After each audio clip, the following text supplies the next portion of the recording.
Is it? Odie. Odie, the dog, the is here corgi. to help us get healthy, because this is also for dog owners.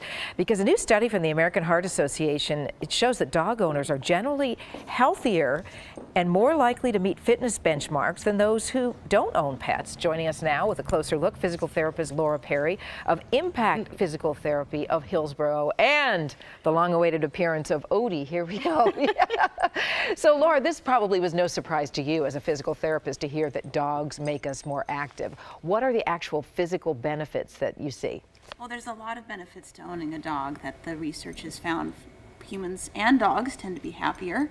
They also have less stress, and in humans we're seeing that they have lower blood pressure readings when they're there for their annual checkups at their doctor's office. Well, that's why they, have obviously comfort and therapy pets, right? Because it does lower your blood pressure.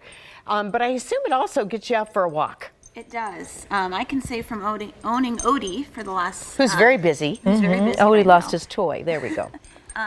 Watching my pedometer, I've increased my step count by about 3,000 steps a day. Oh my gosh, that's a lot. The average that the American Heart Association is finding is about Americans get an extra 2,300 steps a day, which equates to about 23 minutes of additional exercise, which the CDC typically recommends we get about 30 minutes of moderate intensity exercise 5 days a week. So if you have a dog, you're 7 minutes away from meeting that benchmark. That's very nice. That is so great. What are some things to watch out for? I mean, just the other day I saw a woman and the dog was walking her, and I'm thinking, oh, that must hurt her shoulder. I mean, as a physical therapist, you must have some words of caution.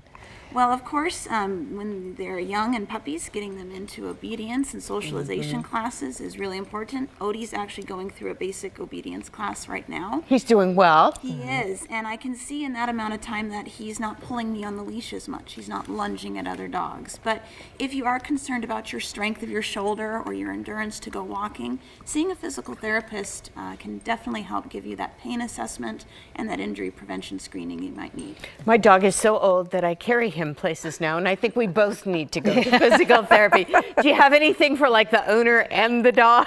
Well, actually, in the state of Oregon, the Physical Therapy Practice Act actually allows PTs to treat both humans and pets. I knew I was on to something. We can have a joint appointment.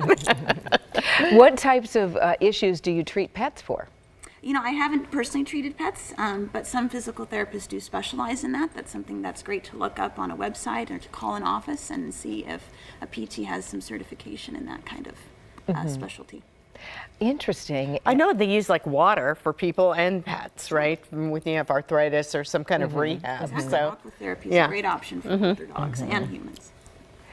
So this study from the American Heart Association, you were like, no surprise here, but great news, because it is one more incentive to get people to own pets and then get out and move. Exactly, yes. It was confirmed what we, I think, already knew, but it's great to help show that where physical therapy can and dogs can meet.